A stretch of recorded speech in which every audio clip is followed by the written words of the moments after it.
হাঙ্গেরির রাজধানী বুদাপেস্টে Trump Putin বৈঠক হবার কথা থাকলেও আপাতত সেটি আর হচ্ছে না। ইউক্রেন যুদ্ধবিরতি নিয়ে মস্কোর অনীহার কারণে স্থগিত করা হয়েছে পরিকল্পিত এই সম্মেলন।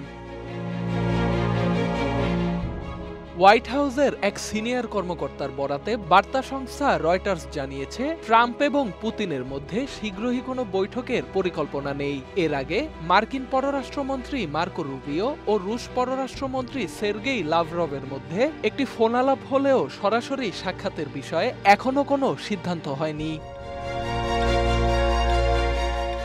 গত সপ্তাহেই ট্রাম্প ঘোষণা দিয়েছিলেন ইউক্রেন যুদ্ধের অবসান নিয়ে আলোচনার জন্য পুতিনের সঙ্গে হাঙ্গেরিতে বৈঠক করবেন তিনি। কিন্তু এই ইস্যুতে মস্কোর অবস্থান এখনো অপরিবর্তিত। যুদ্ধবিরতির আগে ইউক্রেনকে ছাড়তে হবে আরও ভূখণ্ড। এ প্রসঙ্গে সাংবাদিকদের প্রশ্নের জবাবে ট্রাম্প বলেন, পুতিনের সঙ্গে তিনি কোনো অর্থহীন বৈঠক করতে চান না।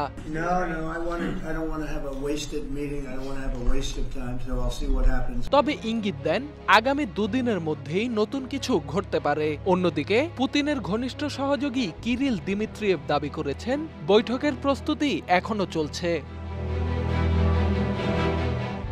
মার্কিন কর্মকর্তাদের বরাতে জানা গেছে, রাশিয়া সম্প্রতি যুক্তরাষ্ট্রকে একটি গোপন প্রস্তাব পাঠিয়েছে, যেখানে মস্কো জানিয়েছে তারা কেবল তখনই যুদ্ধবিরতিতে রাজি হবে যদি পূর্ব ইউক্রেনের দেনবাস অঞ্চল সম্পূর্ণভাবে তাদের নিয়ন্ত্রণে আসে, যা কার্যত ট্রাম্পের দেওয়া ফ্রন্টলাইন বরাবর যুদ্ধবিরতির প্রস্তাবকে প্রত্যাখ্যান করছে।